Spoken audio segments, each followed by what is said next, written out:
Hey everyone, up and down garage doors here. Is your Genie Garage Door Opener stopping too short or hitting the floor too hard?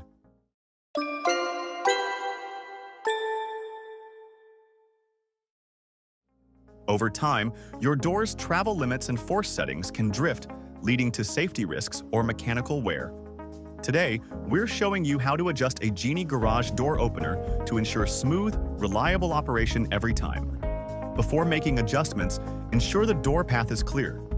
Do not attempt to fix a door with broken springs or frayed cables. Adjusting settings on a damaged door can cause it to fall unexpectedly. Always test the safety reversal system after any adjustment. If your door doesn't reverse when hitting an object, stop using it immediately and call a professional. Step-by-step Pro Overview. Step 1. Enter Programming Mode. Locate the Program button on your Genie motorhead. Press and hold until the round LED turns blue, then release. Step 2. Set Down Limit. Press and hold the Down button until the door reaches the floor. Fine-tune it so the seal is snug but not crushed. Press Program to lock it in. Step 3. Set Up Limit.